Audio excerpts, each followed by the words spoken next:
Good morning, students. Today in your political science class, we will discuss public interest litigation (PIL) or social action litigation (SAL) from chapter number 6, the judiciary. The chief instrument through which judicial activism has flourished in India is public interest litigation or social action litigation.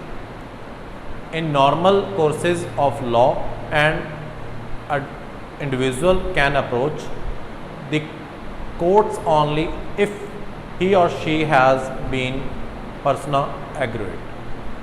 That is to say, a person whose rights have been violated or who is inviolated in a dispute could move the court of law.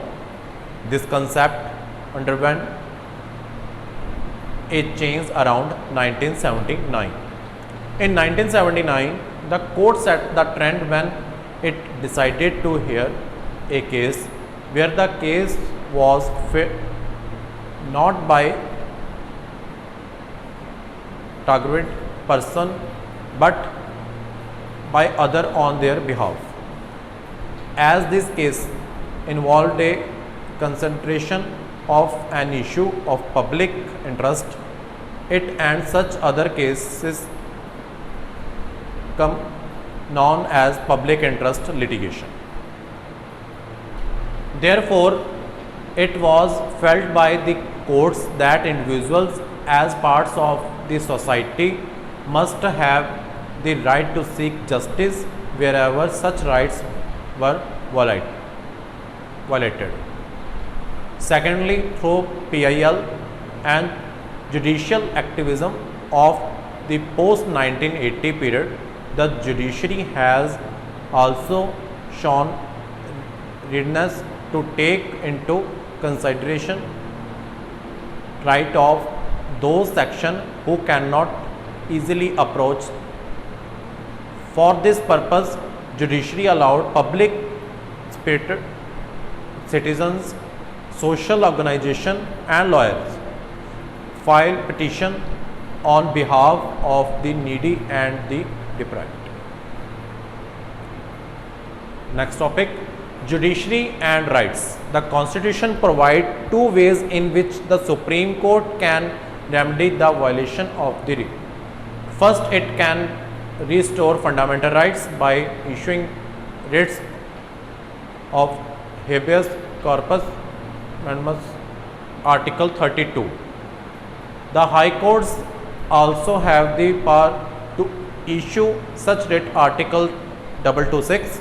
Secondly, the Supreme Court can declare the concerned law as unconstitutional and therefore non-operational, Article 13.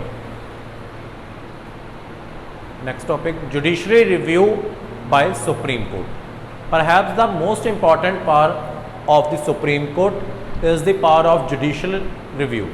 Judicial review means the power of Supreme Court or High Court to examine the constitutionality of any law if the court arrives at the conclusion that the law is inconsistent with the provisions of Constitution, such as law is declared as unconstitutional and inapplicable. However, the facts that India has a written constitution and Supreme Court can strike down a law though that those against fundamental rights implicitly give the Supreme Court the power of judicial review. Together, the writ powers and the review power of court making judiciary very powerful. In particular, the review power means that the judiciary can interpret the Constitution and the law passed by the legislature. The practice of entertaining PILs has further added to the power of judiciary in protecting rights of citizens. Next topic, judiciary and parliament. The following issues were at the center of the controversy between the parliament and the judiciary. What is the scope of right to private property? What is the scope of Parliament's power to crucial abridge and abrogate fundamental rights? What is the scope of Parliament's part to amend the Constitution? Can the Parliament make that abridge fundamental rights while enforcing directive principles? Thank you.